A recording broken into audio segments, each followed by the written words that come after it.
Assalamualaikum warahmatullahi wabarakatuh. Perkenalkan, saya Sri Inayati, tempat tanggal lahir Cirebon 15 November 1976. Jabatan Pengadministrasi Perkantoran di UPTD Puskesmas Kalimukti. Di video kali ini kita akan mengupas tuntas sebuah fenomena yang sangat menarik sekaligus menjadi tantangan besar di fasilitas kesehatan kita saat ini, yaitu mengenai minimnya pengguna layanan pendaftaran mobile JKN atau MJKN. Mari kita bedah bersama mengapa inovasi sebagus ini masih sepi peminat, bagaimana cara menggunakannya, dan apa solusi yang bisa kita lakukan bersama. Kalau kita perhatikan, saat ini pemerintah kita sedang gencar-gencarnya melakukan transformasi digital kesehatan. Melalui BPJS Kesehatan diluncurkanlah aplikasi mobile JKN dengan tujuan mulia, mempermudah masyarakat mengakses layanan, dan paling penting memangkas antrian panjang di Paskes. Namun disinilah letak kesenjangan antara harapan dan realitas. Di satu sisi, aplikasinya menawarkan banyak manfaat, tapi di sisi lain, data menunjukkan tingkat pendaftaran dan pengguna aktifnya itu masih sangat rendah.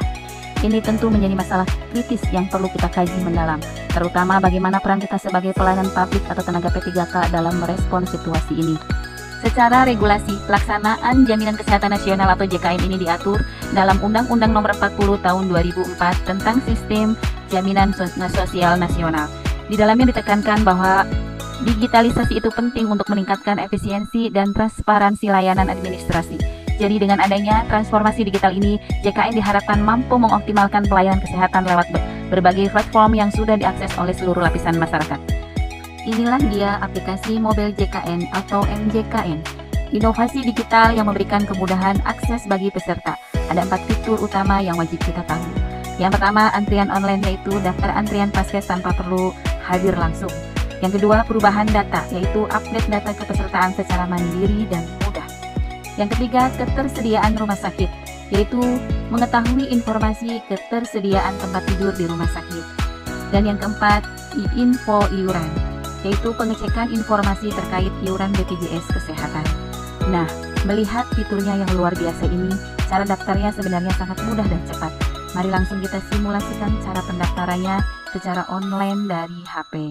Oke, langsung saja kita masuk ke tutorialnya. Pertama-tama, kalian download dulu aplikasi mobile JKN-nya. Jika sudah, silakan buka aplikasinya seperti ini. Selanjutnya, kalian klik masuk atau daftar. Di pojok kiri atas setelah itu, kalian klik yang daftar. Nah, pada halaman ini silakan kalian lengkapi data diri kalian seperti NIK atau nomor induk kependudukan, terus nama lengkap sesuai KTP, tanggal lahir. Untuk kode referralnya itu tidak wajib diisi ya, bisa kalian kosongkan saja.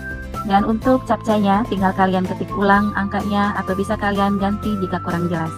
Oke, jika sudah kalian isi seperti ini, silakan klik verifikasi data. Kemudian akan masuk ke halaman identifikasi wajah. Catatan, pastikan kalian lakukan verifikasi wajah di luar ruangan agar wajah terlihat jelas. Oke, silakan kalian klik mulai. Maka akan otomatis dialihkan ke kamera. Kalian bisa ikuti saja untuk instruksinya. Jika verifikasi gagal, kalian bisa lakukan verifikasi ulang hingga berhasil. Oke, jika verifikasi sudah berhasil, maka akan langsung masuk ke tahap berikutnya. Di halaman ini kita akan melengkapi data seperti nomor HP, alamat email, dan membuat password untuk aplikasinya. Oke, pertama kita akan masukkan nomor HP terlebih dahulu dan pastikan nomor HP kalian masih aktif dan ada pulsanya minimal Rp5.000.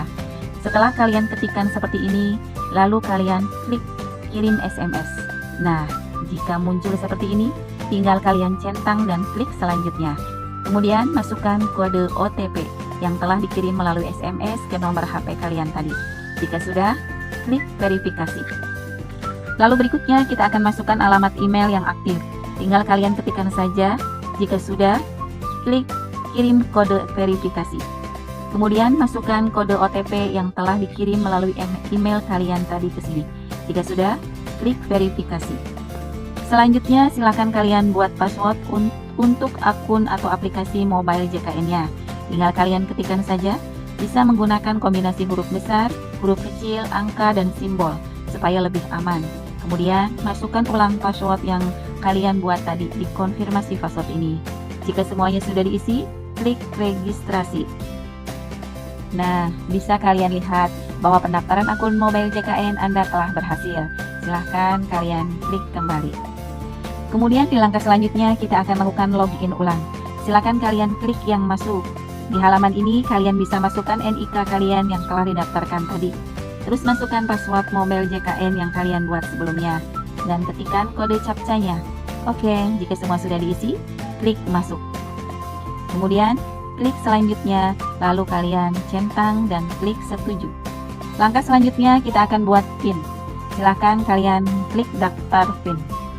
Kemudian, masukkan saja PIN yang ingin kalian buat. Kemudian, klik verifikasi, lalu pilih ya. Terus klik kembali. Bisa kalian klik-klik saja seperti ini. Nah, di sini kita sudah berhasil membuat akun mobile JKN-nya. Oke, mungkin itu saja tutorial dari saya. Semoga video ini bermanfaat dan sampai jumpa. Sebagai aparatur sipil negara, pelayanan publik yang kita berikan harus selalu berorientasi pada kepuasan masyarakat. Ini sejalan dengan core values ASN, yaitu berakhlak, amanah, kompeten, harmonis, loyal, dan adaptif, dan kolaboratif. Nah, penerapan teknologi seperti mobile JKN ini sangat relevan dengan nilai adaptif. Kita tuntut untuk terus berinovasi dan cepat menyesuaikan diri dengan perkembangan teknologi demi memberikan pelayanan yang lebih responsif. Kalau kita bedah masalahnya, ada beberapa faktor internal dari masyarakat yang menjadi penghambat dari dalam. Pertama, rendahnya literasi digital. Ini banyak kita jumpai di kalangan lansia dan masyarakat pedesaan yang memang masih kesulitan memanfaatkan aplikasi di smartphone. Kedua, kurangnya pemahaman manfaat. Banyak individu yang belum tahu atau belum paham kalau MJKN ini sebenarnya bisa memotong waktu tunggu mereka di Paskas secara drastis. Ketiga, ketidakmampuan teknis. Masalah sesederhana tidak memiliki smartphone yang memadai atau kapasitas memori HP yang penuh seringkali membuat masyarakat enggan mengunduh aplikasi ini. Dari sisi luar, kita dihadapkan pada dua tantangan utama, yaitu teknis sistem dan pola sosialisasi. Dari kendala teknis sistem, kadang aplikasi mengalami error saat pendaftaran atau masalah pada verifikasi NIK dan nomor HP yang membuat pengguna frustasi. Ditambah lagi keterbatasan infrastruktur internet di beberapa wilayah terpencil yang belum stabil, padahal aplikasi ini sangat bergantung pada koneksi internet. Sementara dari sisi kita, kurangnya sosialisasi yang masif dan terstruktur dari petugas Paskes membuat kesadaran masyarakat tetap rendah. Kita juga melihat bahwa media informasi yang digunakan saat ini seperti brosur atau media visual di ruang tunggu ternyata belum cukup efektif menarik perhatian peserta untuk beralih ke digital. Ketika pengguna MJKN ini minim, dampak buruknya langsung terasa di Paskes. Pertama, penumpukan antrian fisik, loket pendaftaran, klinik, puskesmas, dan rumah sakit menjadi padat merayap, yang tentu saja memicu ketidaknyamanan bagi pasien. Kedua, beban kerja petugas meningkat. Petugas di garda terdepan terpaksa melayani tumpukan pasien secara manual, yang mana proses ini tidak efisien dan menguras waktu. Ketiga, risiko ketidakpuasan pasien. Waktu tunggu yang lama dan berjam-jam otomatis menurunkan tingkat kepuasan pasien dan menurunkan persepsi kualitas pelayanan kesehatan kita secara keseluruhan. Langkah konkret yang harus kita lakukan berpusat pada edukasi yang agresif dan pembenahan media informasi. Solusi pertama, menghadirkan helpdesk atau pojok edukasi. Kita bisa menempatkan petugas khusus di ruang tunggu Paskes untuk secara aktif mendampingi dan memandu pasien melakukan pendaftaran MJKN langsung dari HP mereka. Solusi kedua, edukasi saat pendaftaran manual. Kita manfaatkan momentum saat pasien mengantri di loket manual untuk memberikan komunikasi persuasif tentang kemudahan MJKN. Solusi ketiga, membuat panduan visual menarik. Kita ganti brosur-brosur kaku dengan infografis sederhana, banner, atau leaflet yang mudah dipahami oleh orang awam sekalipun. Selain menyasar masyarakat, solusi ini juga harus didukung oleh penguatan internal dan kerjasama tim. Kita masuk ke slide terakhir. Strategi penutup yang tidak kalah krusial adalah peningkatan kompetensi petugas. Kita harus memastikan seluruh petugas pelayanan, terutama kita sebagai tenaga P3K, sudah benar-benar menguasai aplikasi MJKN agar mampu menjadi troubleshooter atau memberi solusi saat pasien mengalami kendala teknis di lapangan. Kemudian kita lakukan kolaborasi lintas sektor. Sosialisasi tidak boleh berhenti di dalam Paskes saja. Kita harus mengetuk pintu perangkat desa atau kelurahan untuk menyisipkan edukasi MJKN ini ke forum-forum warga seperti kegiatan posyandu atau pertemuan rutin RT atau RW. Kesimpulannya, dengan strategi edukasi aktif, optimalisasi media, peningkatan kompetensi petugas, serta kolaborasi lintas sektor yang kuat, pendaftaran dan penggunaan MJKN pasti bisa kita tingkatkan demi mewujudkan pelayanan kesehatan yang jauh lebih efektif dan efisien. Sampailah kita di penghujung materi. Itulah pemaparan mengenai pentingnya optimalisasi mobile JKN untuk pelayanan publik yang lebih baik. Terima kasih atas perhatian dan waktu yang rekan-rekan berikan. Mari kita bersama-sama menjadi agen perubahan demi digitalisasi kesehatan yang sukses. Assalamualaikum warahmatullahi wabarakatuh.